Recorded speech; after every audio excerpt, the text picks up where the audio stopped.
Good afternoon, everybody, and welcome back to another edition of Real Talks.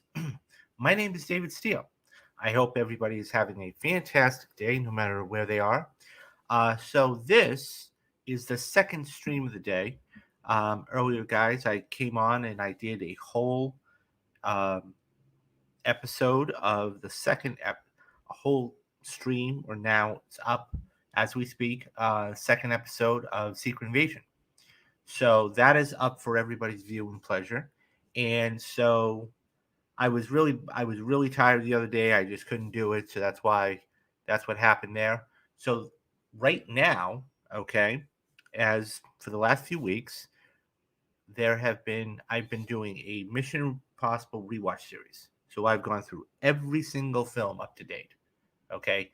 So I started this quite a long time ago, but okay, for the last couple of weeks, I've been doing this on a Friday. So a couple weeks ago, you had Mission Impossible 3. Then you had last week, you had Mission Impossible Ghost Protocol. And we have two films left. We have Rogue Nation and Fallout. And I'm going to be covering Fallout today. I'm sorry, Rogue Nation. I'm going to be covering Rogue Nation today. And then next week, guys, come back on Friday, and I'm going to be finishing up the series, leading all the way up to the 14th of July, and that is going to be the Mission Impossible Dead Reckoning uh, Part 1. And I'm going to be doing a spoiler cast for that during that weekend. Okay, so this is, as I said before, Mission Impossible Rogue Nation. And so I forgot how good this movie was. I mean, I've seen all of them, but it's been a minute, and I forgot how really really good this movie was. So this was done way back in 2015. So you're talking 8 years ago, which is incredible to think. Um, that being said, it's it's still one of the best action, not only films of all time, but I would say in this franchise. One of them is the the stunts. I mean, Mission Impossible is just known for the stunts. They have been and will always continue to be known for them. Okay. Then you have the toys. Okay. The toys, the gadgets they use, you know, and then finally you have the secretary or whoever is the main guy leading IMF. We didn't really have one, but a leader of the CIA in Alec Baldwin. He will eventually be heading up the IMF for Fallout. So as it stands right now, with all of the movies made, okay, Mission Impossible is it has 6 films. I'm sorry, it has 6 films, not including Fallout, and worldwide it's made $3.5 billion. It's made 1.1 here in the States, and it's made the other 2.5 overseas, and just about it's averaged. The budget has averaged, okay, $159 million. Now I say average because this last film ballooned to $290 million. Okay, it was huge budget. You can see where they put it too. Um, so when I say average, that 290 is the high, 80 is the low. Okay, and it's gone up on every single movie. Okay, so back in 1996, the budget was $80 million for it. Then in 2000, it went up to 120 million. Then in 2006, it went up another 30 million to 150. Mission Impossible Ghost Protocol actually was right around 145. Rogue Nation, the one I'll be covering today, was 150, and then Fallout was 178. This one is $290 million coming up in a couple weeks. And so this is actually so Ghost Protocol actually made a little bit more than Rogue Nation worldwide. So Rogue Nation made 694, okay, worldwide, and and Fallout made 688. So they're right around the same, and Fallout just blew it away with almost $787 million. But enough about numbers. So at least those numbers for the time being. So as I said, this came out in 2015, and it was really a winner after what Ghost Protocol did, because Ghost Protocol was one of those films that it had all of the things you wanted, right? It had the action, it had the gadgets, it had a little romance, it had everything you wanted. Um, and this was so. As I said, there's a couple of things that really make Mission Impossible Mission Impossible. Number one, the gadgets. Number two, the action. And number three, the stunts. Those three things, at the end of the day, really make up Mission Impossible, because you're not going there to see acting, right? I mean, I love Tom Cruise, I love him to death, but this is not his. This is his finite. This is his genre, but you're not going there to see Simon Pegg do fantastic acting, or Vin Rames, or whomever it is. So, but so speaking of the cast, okay, so here's a picture of one of the cast. This was, obviously some of the stars. You had on the left was Simon Pegg playing Benji. In the middle, you had Tom. To his right, you had Rebecca Ferguson, which, by the way, she carried this movie. I'll get into her a little bit later with Elsa, but she carried this movie. I loved her in this role. And then, of course, in the far right, you have the director who's been working now with Tom for the better part of 15 years, in Christopher McQuarrie. And so he basically wrote and directed. He wrote the screenplay for Rogue Nation, and he directed it.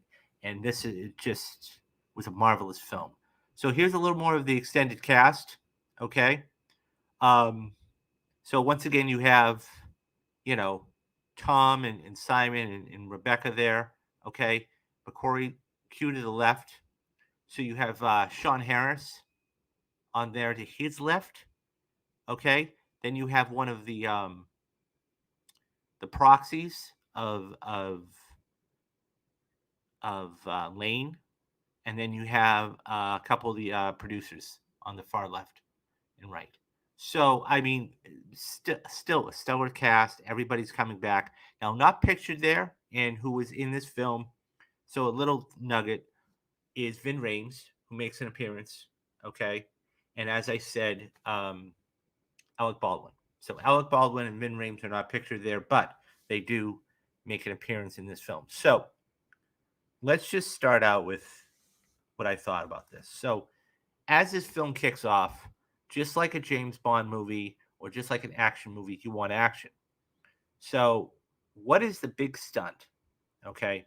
So there are two big stunts that Tom does. It's Ethan Hawke does in this film. Okay. The first is hanging off the side of a plane. Now, anybody who's anybody who's anybody looks into this and goes, "Oh my god." And this was just an incredible stunt. Um, it was just an incredible stunt.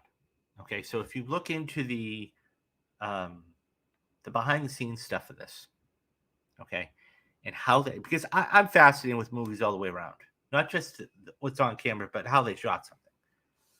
So when you see how they shot this and they filmed this, it's amazing.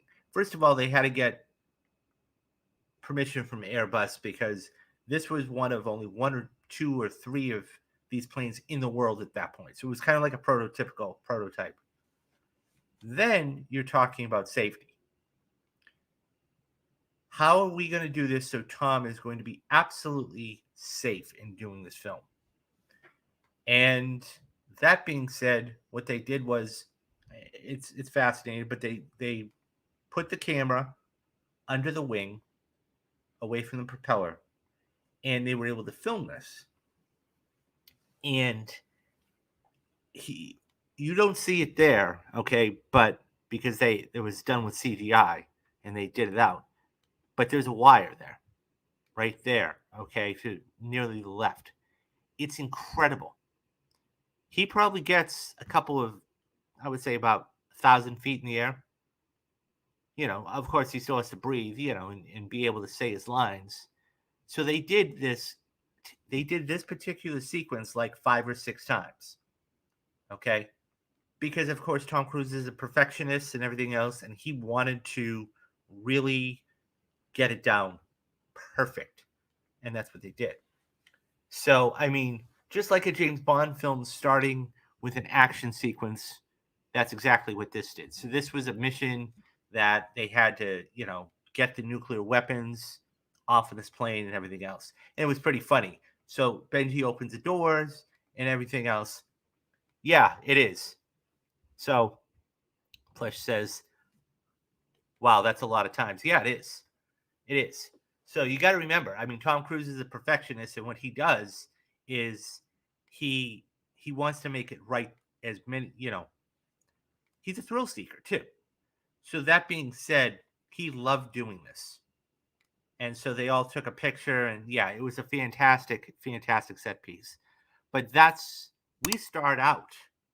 Usually the stunts are in the middle somewhere. This was right off the top. So they wanted to make it, and this is what I mean about Tom Cruise. Okay?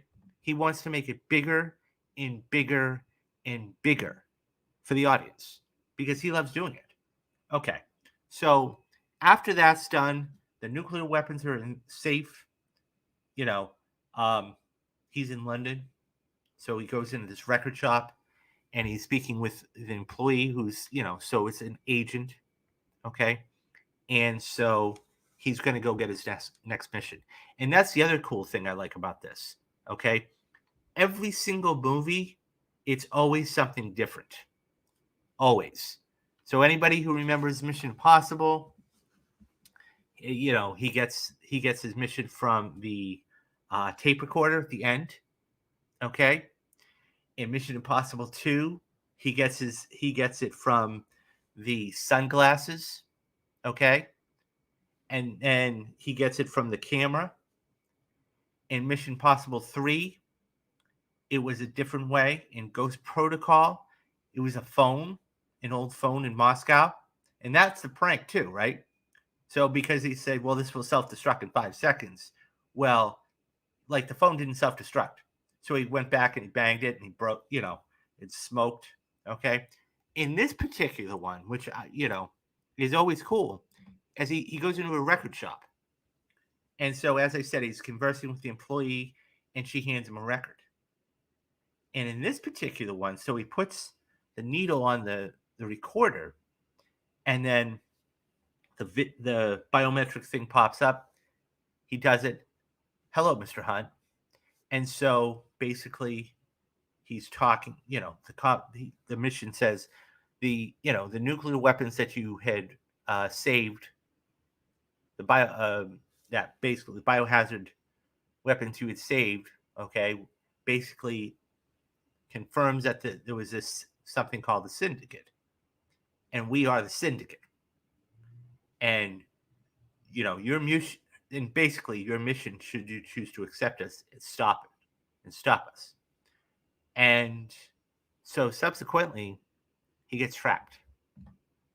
He gets trapped in there, and it's one of those things. And then he's looking, and Sean Harris, who plays Lane, who, by the way, I think is the second best villain in this franchise. Okay, I think Owen Davies, Philip Seymour Hoffman's the best. This one here, Sean Harris was awesome. He was awesome as Lane, and because he had a gravitas, he had a presence, he had an ambiance about him. Whenever you were around him, it was very, very, very tense. And subsequently, he holds a gun to the back of the head of the employee and shoots her. And so, so now he's actually right about everything. And so when all of that happens, then, he knows he's on the right track. And Benji, of course, who's working for the CIA at this time, basically gets, two tickets to the opera, and he gets involved, of course, because it's Ethan who does it. But nonetheless, so this is where Alec Baldwin really makes his first appearance.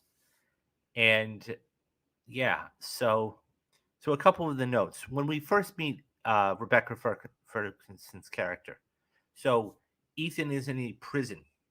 Okay, he gets captured from the gas. Okay, and you have the Bone Doctor.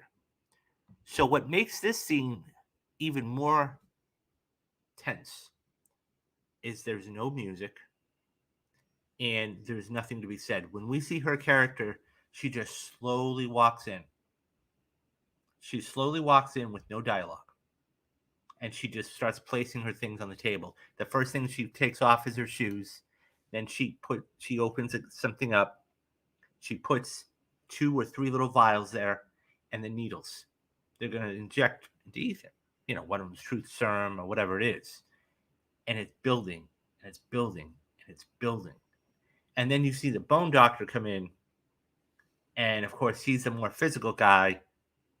And so that in itself, and that's the other cool thing too. When you're talking about exchanges, you know, one of the things, like, even here, I mean, his facial ticks, even when he turns his head, it's like, okay, I mean business type of thing.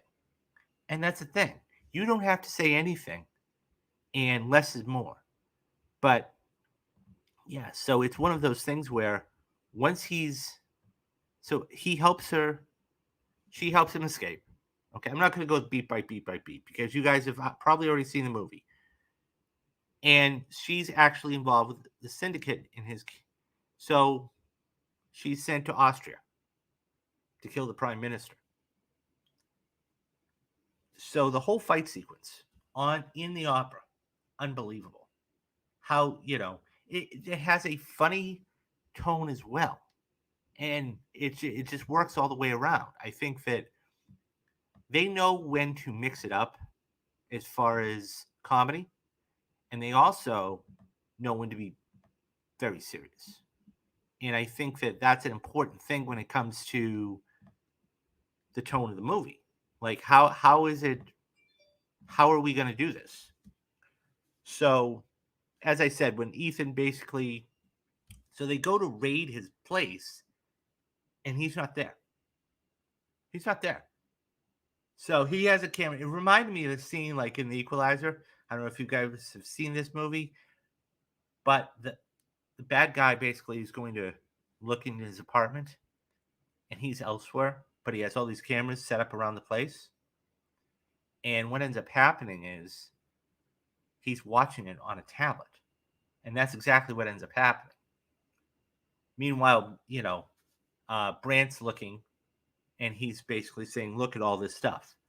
And so that is how they basically made it known that, hey, look, this is the syndicate. So there's a lot of different things that they do in order to move the story along and make it fun too, and make it comedic, because you don't want a dry story and Ilsa having to lie to Sean Harris's character and everything else. So it's one of those things where I think that when you see it, it's always. I'll say this much. I'm kind of rambling. Once again, this isn't about acting. Okay? This is not about acting. You're going there to see the stunts. You're going there to see the comedic humor. And you're going to see the action. And so, once again, though, the gadgets make it all worthwhile. And that being said, hey Meadow, how are you?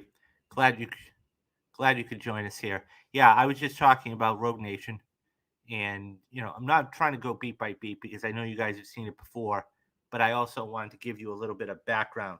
So once they get away from the opera, I mean, it's just one of those tech things. They have to throw her out. He has to throw her out of the car, okay, make it look like something else.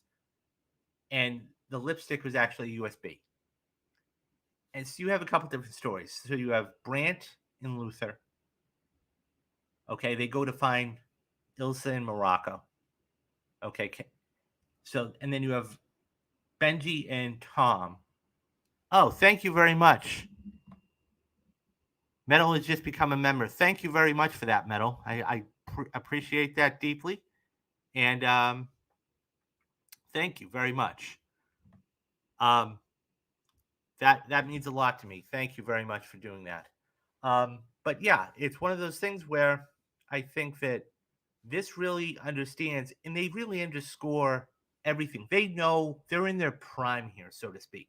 They know exactly what they're doing when it comes to, and McQuarrie knows what to do. Um, as I said, Sean Harris was awesome as Solomon Lane. As I said, he was the second best villain, I think. That really, um, that really, I think Owen Davies was the first one, but I think he was the second one. So the second big stunt, as I said, they always like to do. Tom loves to do these stunts. The first stunt I showed you was the plane. The second was still. So when we see Elsa in Morocco, okay, um, one of the things that she was trying to do was hold her breath. So of course, Tom is, he loves these crazy things, and he jumps into this thing because that's the only way they could change the profile, because that's the only way they could get to the syndicate to get this thing. It's an amazing thing. And the second stunt was unbelievable. And it's always interesting to me. It's how they do the stunts, right? Because we always watch them and you go, "Oh my god, he did what?" But it's safety first, and that's what they talk about in every single one of these. Um, but then the chase, and I don't have pictures for everything, but the chase, and we see there's a 20-minute segment in Dead Reckoning that they've seen, and I'm sure you guys have seen if you watch the trailers. This chase, the editing of this chase is, and even the motorcycle chase. So you have two different chases, okay? You have the first one, okay, and then you have the motorcycle chase. The motorcycles going back and forth and using GoPros and everything else. I mean, mind you, you got these stunt guys who are wearing these helmets and Tom's just zipping along and like doing 80. And it's like, he's risking his life. He knows it though, right? Unbelievable. Um, the stunts though, the editing of the stunts, that's the cool thing. Because the edit is just so quick and has to be so on cue that it's one of those things where you don't do it right, then you've got to not to go back, but you got to go get that take again. And it's like, okay, how many times are we going to do this? And the fact that they only did this on like $150 million, I say only compared to what Reckoning is, but it's like unbelievable. And by the way, guys, they went to 5 different locations for this. They went to London, they went to Austria, they were Langley. I mean, granted, some of them were establishing shots, but still, you went to Morocco. Okay, so unbelievable. As I said though, and I was going back to, I mean, there are more pictures, but the whole character of Ilsa Faust is a complicated one, and that's what makes her so good. Because you have this character who we don't know at the beginning of the film, and we start to slowly dissect who she is. We find that she's former MI5 or MI6. She's currently or still there. But we also find that the British wanted her to implant her into the syndicate to try and flesh out everything. And so there are plenty of times where Lane is getting very impatient, like this scene where she misses and kills she misses and doesn't kill the prime minister. And it's one of those things where have to see where her loyalty lies. And as the film goes on and on and on, we see it lean more toward there. And then, of course, she gets double crossed. When she actually, once they complete the stunt, okay, once they complete the stunt, he's out cold. They complete the stunt. They go, and there's that motorcycle chase. And then she brings the disc to her handler. And her handler erases the disc because he's the one who created the whole thing. So there's the twist right there. And it's just unbelievable. And Ethan knows all of this stuff because he is always thinking a step ahead. And one thing Ethan is that's the thing that's going to be very fascinating to see in this film coming up. He's very selfless. Ethan Hunt is one of the most selfless characters out there, and Tom Cruise's character, because there's a scene where he essentially he gets the discs in that third act, that amazing third act, to where, it's funny because in MI3, he calls Davey, he's like, you had 5 seconds left. You had only 5 seconds left to save your wife's life. So this is one of those things where it's like split second. So he has the discs. Okay. He does the impossible. Okay. And then he calls Lane and says, I have it. Where do you want me to meet you? So at that point, Benji, who gets captured. So there's that last meeting between Ilsa and Ethan in the not hotel room, but the train station. And everybody's around her. And they grab Benji. And so they fit him with this bomb. And so he's wearing, you can't really see it here, okay? But in his eyes, okay, it's a biometric thing. So it's like a camera that's seeing Ethan. And we go back and forth between Lane and him. And it's basically a verbal joust. And he's like, look, here's $50 million. I'm going to give you $50 million to let him go. And he won't do it. He takes the money, but he won't do it. And he's a very selfless character. And, getting the fact that getting Benji out of his way and to save his friends, even though there's a good chance he might get killed himself, shows you what kind of character Ethan is. And this is so, of course, the one thing there is the red book or the red box. So, of course, the red box being the thing that, has all of this money in it. And let's face it, at the end of the day, he's no more than a thief. But the only person that can open this box up is the Prime Minister. The Prime Minister is the only one that can open the box up. So they have to go get the Prime Minister. And how that's done, and, Brandt luring the actual director there, the CIA. And then you have, Hunley on the plane. They go to London. And basically, Cruise puts the mask on once again. This is fantastic. Once again, one thing that they did very, very well is they didn't overuse things. That was one of my biggest problems with Mission Impossible 2, was they used a mask 8 times. 8 times. And they only used it once here. And they talked about it and finally they did it. And subsequently, that whole sequence of how they get the Prime Minister and they open it up. He goes to the necessary meeting place, and Benji's that close away from losing his life. And so he has Lane tell him, Lane tells him the combination. He's like, this is me talking, not him. I told you, you take it too far one of these days. And so, but yeah, it's just so tense. And then meanwhile, you have Ilsa there, and Hunt says to her, look, if they come any closer, shoot me, because he's memorized the whole thing. And Lane King can't take that chance. Well, is he right? Is he wrong? So there's a whole chase that ensues. And just like in the beginning, the ending, a good story has to end the way it started. And that's exactly what it is. So they managed to lure Lane back to this place. And so Ethan slides down this hatch, and Lane's standing over him. And he jumps down. And he's like, face to face, just as you wanted, Ethan.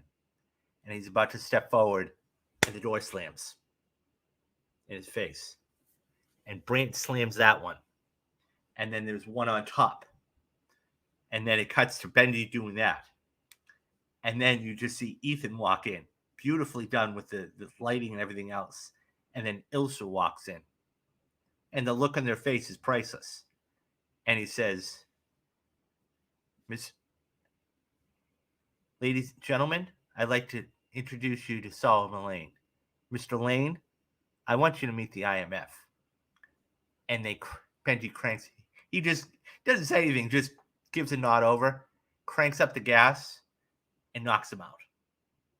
And that's just awesome and how they did that. And that was the running, not joke, but that was the thing with, in the beginning of the film too, Hundley wanted to dissolve the IMF. And then, of course, he's back there at the end saying, look, I want you to reinstate it. And, of course, the senators aren't too pleased about it. And the last scene you see is basically he says, welcome to the IMF, secretary. So we're going to have a new... So there really wasn't a secretary in this, but we're going to get a new one in Fallout, and that's Alec Baldwin. But this movie just keeps getting better. This franchise just keeps getting better and better and better and better. And they've raised the bar every time since Mission 2. Every single time. And part of it's the stunts too. No doubt in my mind. Part of it's the stunts. Because it's more of, what are they going to do next? What crazy thing are they going to do next? And Tom always seems to one-up himself.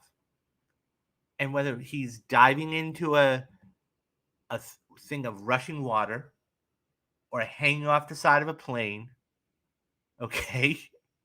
Or in Fallout, he hangs from a helicopter. It's one of those things where, how much bigger can they go? I can't wait to watch Fallout now. I'm going to do it next week, but I can't wait to watch that because it's just one of those things where this franchise has really redefined what it means to be an action franchise. I mean, sure, you have like John Wick and Taken and all these. And that's why I always say Tom Cruise is like the last action star we have, or the last movie star we have. You're telling me anybody else could do all these things? I can't see that. So I can't wait to see Fallout next week. But obviously, I can't wait to see Dead Reckoning. But yeah, this is unbelievable. Metal says, at least it's not the Fast franchise. And you're right. You're right about that, because at least there's continuity here, right? And the big thing about this franchise is, this being Mission, is they always one up the bar. They always do it better, bigger, and better. And you get a good cast, right? You always get a good cast. Like you always have. Tom Cruise and Vin Rames are the only two people to have starred in every, or is a co-star, but has made their appearance in every single one. Every single one. And you've had continuity for the last couple of films with Simon Pegg and Rebecca Ferguson, and so absolutely. And yeah, and there's that's the other thing, to your point. Tom does it all practical. He does it all practical because he knows the difference between CGI and practical. And I mean, whether it's Top Gun Maverick flying the planes practically, or hanging off the side of a plane, or jumping into a thing, and they're always trying to innovate, and they're always trying to do bigger and better things, and it's just awesome. It's one of the best casts around. I see him living there on screen. Yeah, definitely, definitely, because it. That's the thing. When you have a cast that keeps coming back and coming back, you feel for them. You get emotionally attached, and when they die, you're like, no. But I love this movie. Is it the best one out of the bunch? I mean, I got to be honest. I'm partial to Mission Impossible 3. Um, because I think that, yeah, I love on seeing on screen. Yeah, I think Mission Impossible 3, even Ghost Protocol. I mean, Ghost Protocol is really, and that's the thing. That is another key factor. Even though he didn't get credit for it, McQuarrie basically wrote Ghost Protocol, even though it was uncredited. And like this film here, okay. So this, it made $698 million. I'm sorry, $688 million worldwide. Okay, this is the second highest grossing film, or third highest grossing film. I mean, nearly by about $5 million from Ghost Protocol, but right around there. And I mean, the one I'm going to be doing next week in Fallout, okay, had made almost $800 million worldwide. That's what gives me the thought that this could be a $1 billion movie. But that being said, so it made almost $500 million worldwide, and believe it or not, it only made $55 million opening weekend. That's the crazy thing. It made only $55 million opening weekend. So, I mean, this is just, it's a franchise that's just, and mind you, domestically, okay, domestically, it's a fourth film that it only made $195 million here in the States. So you got to also remember that too. They're making better than Flash. Yeah, that's kind of a low bar though, Mel. No, I understand what you mean. Like anything is better than a Flash. I mean, we look back on that now, but I mean, this is going to be huge. This is I keep telling people this is a chance to make $1 billion worldwide. I even said one of my hot takes was, honestly, I could see Dead Reckoning getting nominated for Best Picture. I could. Because, and look, it's a reason I say this is because you have to ask yourself this question. Why did Top Gun Maverick, because we have no criteria, right? Why did Top Gun get nominated for Best Picture? Top Gun Maverick get nominated for Best Picture. Okay, why? Is it because it made $1.5 billion? Is it because it was a phenomenal film?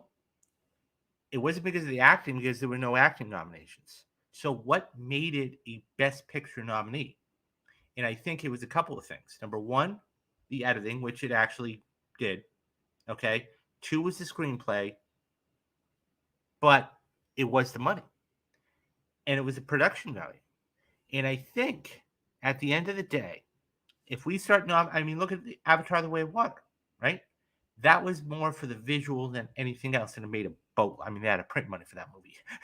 But the point is, with everything around the Ghost Protocol, not Ghost Protocol, Dead Reckoning, with everything around Dead Reckoning, I could see it very easily getting a Best Picture nominee as far as 8, 9, or 10. Now, listen, we're halfway through the year already, right? Keep that in mind. So there has to be I mean, look, there are going to be some absolute locks. Okay, Oppenheimer's going to get a Best Picture nominee. Dune 2 is going to get a Best Picture nominee. Kill with the Flower Moon get a Best Picture nominee. Locks all day long, twice on Sunday. So that means there are 7 slots. Okay, there are 7 spots. There are 7 spots left. I think this could sneak in. I really, really do. And you have the goodwill of Tom Cruise. And you have the fact that this was a part 1. Okay, because I don't think they're going to be able to. I find it hard to believe they're going to do part 2. Give that a Best Picture nominee. So I really do think it's going to. The legs must be disrupted by how packed the summer is. Yeah. So this right now, okay, we're getting to a point where it's definitely quality over quantity. Okay. If you're not we've seen this throughout the summer and throughout this year. If you're not a quality film, you're not going to go anywhere. I mean, you take a look at Ant-Man and the Wasp. Okay. That made $108 million opening weekend. It dropped 66%. It fell off like a rock. Take a look at Shazam 2. Okay. I always said that Shazam 2 was going to be a litmus test for the Flash. Okay. Shazam 2 was a disaster. Okay. It made $236 million worldwide. Worldwide. The Flash was a disaster. I'm sure it'll be on VOD, or it's going to be, it's pre-order it. You can pre-order it right now. As far as the summer is concerned, we kicked off the summer right now, and it had a huge thing. So, I mean, we have a couple of films out there that are continuing to make money. So, I mean, all that being said, it's I mean, right now, as of today, Guardians has made $833 million worldwide. That's the number 2 release. Believe it or not, to your point, Meadow, Fast 10's made $690. So, I mean, Across the Spider-Verse just crossed $500 million. I mean, it's made $571. But the difference, here's the difference, okay? Here's the difference. These films that are not reviewed well and not taken well, they will not do well. And people they'll move on. Okay? So when you have something like a Guardians, that's why it won the 5th and the 12th, and that's why Spider-Verse went back and won the weekend this last weekend or a couple weeks ago, because the Flash was crap. And the same thing's going to happen with Indy. If Indy is not, I don't know what the numbers are projecting, but if Indiana Jones is not a good movie, okay, I'm not saying, I don't know one way or the other. I will go watch it tomorrow morning for you guys, so do spoiler cast. But if that's the case, you're going to have something where all of these other films are going to, keep going. I got one for you. Top Gun or Mission? You mean the first Top Gun? Are you talking about the first Top Gun, Metal? You also got the Marvels. Yeah, the Marvels. That's not, and luckily, to your point, they moved that back to November. Can you imagine if that was actually in July? So I think that's a huge movie in itself. You're right. Because the thing is, Captain Marvel made $1.1 billion. Okay, so yes, Top Gun or Mission? Ooh.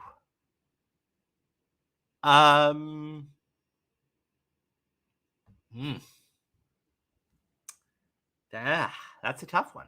I would say Top Gun. I would say Mission. Because here's the thing. Top Gun was awesome. I'm not disputing it. It was this incredible movie. The thing is, Mission Impossible, you have to look at the time when that came out. That came out in 1996. And there were a lot of other bad TV adaptations, like The Addams Family, The Flintstones, Beverly Hillbillies.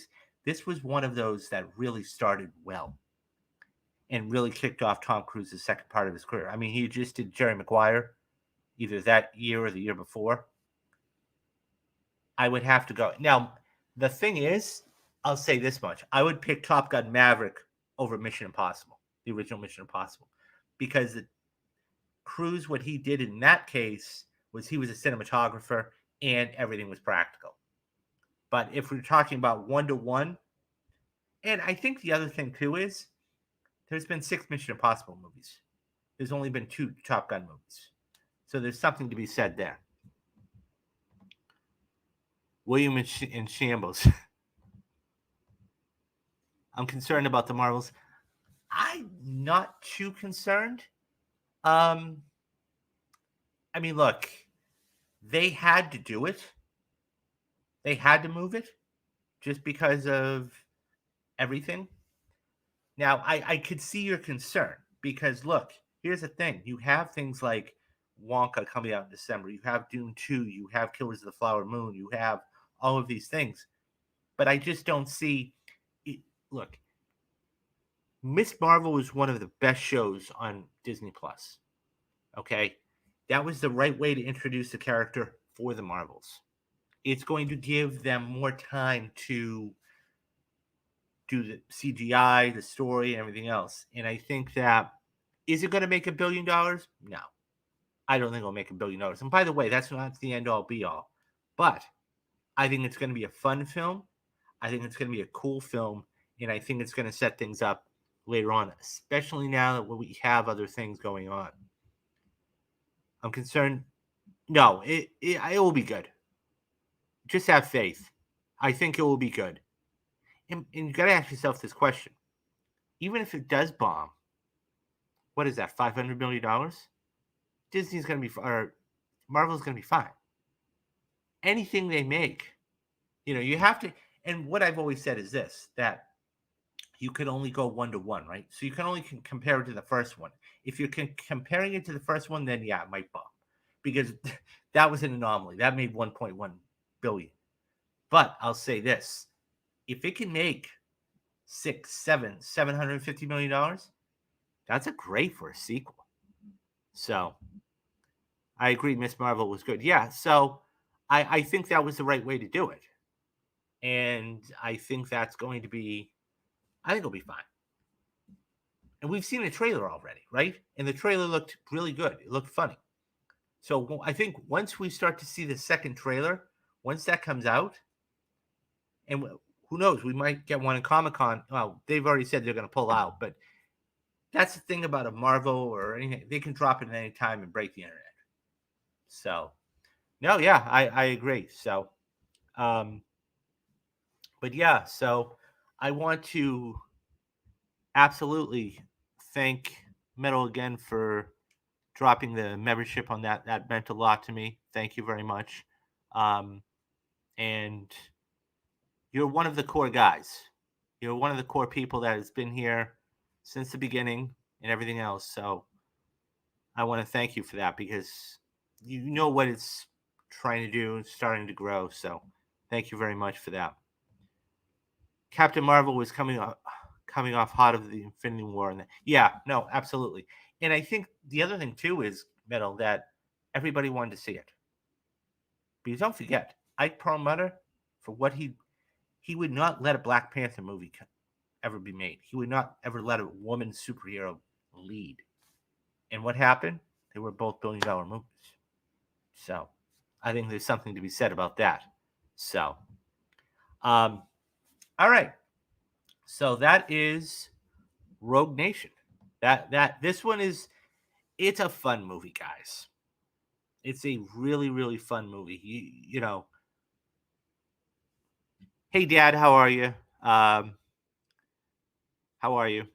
I was just talking about Rogue Nation earlier, and it's a phenomenal movie. I just watched it the other night. I can't wait to see Fallout because I really believe that this is probably, as far as stunts, absolutely number one. As far as villains, I would say number 2.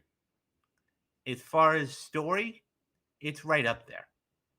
Um, I still think that you know Owen Davies is probably the best villain so far. I can't wait to see. As a matter of fact, I've pretty much okay. Now it's starting to come back to me. I was trying to think of the villain of Fallout, but now I kind of remember it. But yeah. So this is fun. So this one, and we got Fallout next week. So that's what I was going to say. First of all, as I said, Metal, thank you very much for doing that. Couple of things. Number one, I'm going to go see Indiana Jones tomorrow morning. It is almost 100 degrees outside, so I'm going to stay in for the rest of the day here. But that being said, I'm going to go see it tomorrow morning. Once I'm done, it will be an afternoon type of stream, and we're going to be doing I'm going to be doing a spoiler cast of um, Indiana Jones and the Dial of Destiny. That's number one. Number two, Sunday, ask me anything. Come back here. I'll figure out a time for that, and then you guys will be able to ask me anything you want. And yeah, then next week we have on Thursday. Okay, we're gonna have a couple shows during the week, and then next Thursday we're gonna do it all over again. We'll have Secret Invasion Thursday, Mission Impossible, Final Mission Impossible before Dead Reckoning, and then that's what we're gonna do for Thursday through Sunday, all the way through. Um, yeah, it's. I also hope you. I hope you like it, but if it bombs, oh no, I think Kathleen Kennedy is done anyways. I think Kathleen Kennedy is done. So I think that if Indiana Jones doesn't do well, I think she's done. I think she's done. That's just my own personal thing. I can only imagine spy on. Yeah. So I have a couple of. You've been in a couple of spaces, but every single person except two I've heard on Twitter said this movie's amazing. Absolutely amazing. And it goes by like that. I mean, it's almost a 2 hour and 40-minute movie. So, and this is only part one. And that was what McHugh said during the world premiere, and basically said, like, there was so much stuff we had to put it into 2 movies. So I can't wait to see that. Wait, what? No, I was saying I think that if Indiana Jones doesn't do well, okay, I think there's a chance she might leave. That's what I'm saying. Even though she has the new Star Wars movies coming out, because she's a fantastic producer. I'm not disputing that. However, you have to look at her track record. The number of directors that have come in, the number of producers that have come in, the number of writers that have come in, it's a revolving door. There's no, and that's why, like somebody like Gunn, for example, okay, he's solid. He's solid. And the thing is that he had a story. He had a beginning, a middle, and an end.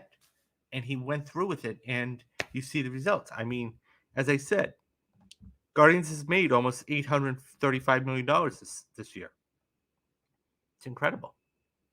I mean, just it's interesting because you look at some of the other movies. Ant-Man and the Wasp has made 476. John Wick, 427.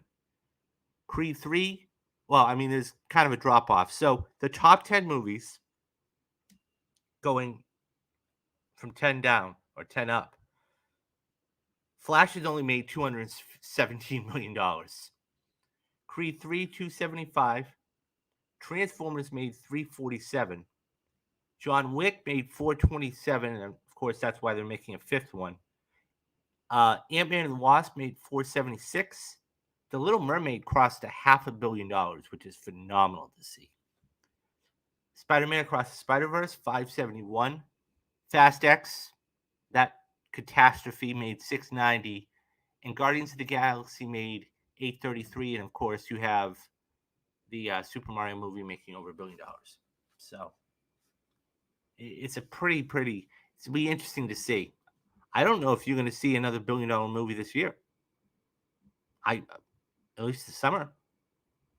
So Kathleen Kennedy doesn't care about the fans. She's all about money. Yeah, I agree with you. So we'll see. I mean, we'll see if there when the new stuff comes out and everything else. So I look. She was picked by Lucas to run it herself, so she has to know what she's doing to a certain extent. Did Fast X make more than Spider Man? Yeah. As it stands right now, it's about $100 million more.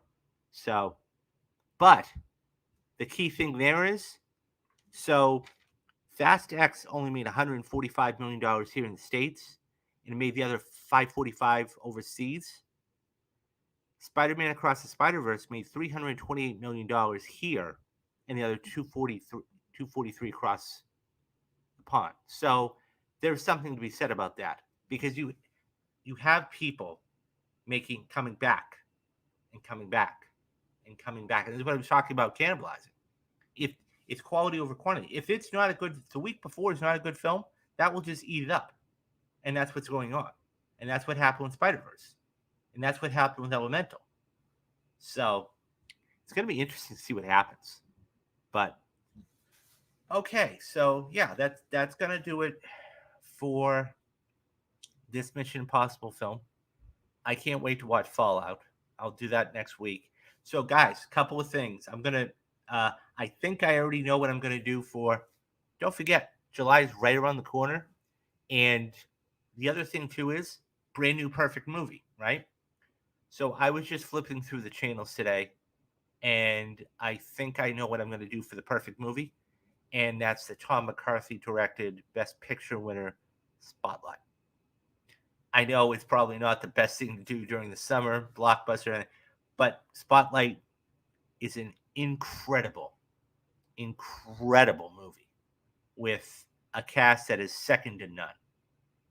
Michael Keaton, Liam Neeson, Rachel McAdams, Mark Ruffalo. Unbelievable cast. I mean, there are plenty more that are in there, but unbelievable movie. So I will be doing Spotlight for the Perfect Movies for July. And definitely. So speaking of July, I just put up the Mob Mondays and Rewatch Wednesdays it's kind of late this month, for June. But I'm going to be putting out a tweet later on tonight, and I want to get your input. I think I know what I want to do for Mob Mondays, and that's going to be the Untouchables. I had the notes, and if I have to, I'll rewatch it again. But I love that movie. And you know what? Never mind, because I don't want to watch that again. So I actually did watch it. So I'll let you guys choose what you want for Mob Mondays and Rewatch Wednesdays. I'll put a couple films in there. Um, and so I know Metal, thank you again at bottom of my heart. If you'd like to support me, you just come in. There's a couple ways you can do that. First and foremost, hit that like and subscribe button, guys. There's a ton of stuff on the channel. We got people that are members here that know what I'm all about. You're also get all these perfect movies and everything else. That's the easiest way. If you like to do it monetarily, like Metal did today, and once again, I say thank you for the bottom of my heart, you can do it for a couple different ways. Dropping a super chat, okay? Or you can become a Metal member, okay? Just like Metal did. Or you can buy something from the store, whether it's a mug or it's a T-shirt or it's a hoodie or whatever it is. Yeah, and of course there's a Patreon. So Mob Mondays is $5 a month. Rewatch Wednesdays is $10 a month. You have all the description stuff there. Yeah, and you guys, my core. You guys make this move. When I see great things, you're giving me feedback and everything else. This is what drives me. It's not about money, because I'm it's only a couple bucks, and I thank you. You obviously believe in me that much that you're willing to invest a little bit in me. But I do this for you guys. I love movies. So, anyways, so what I will say is this: do the three things you need to do. Be safe, be careful, have a great weekend, go see Indiana Jones. We'll be back here tomorrow talking all about it. All right, guys, have a great rest of the day, and I will see you later. I am David Steele, and you have been watching Real Talks. Bye bye, guys.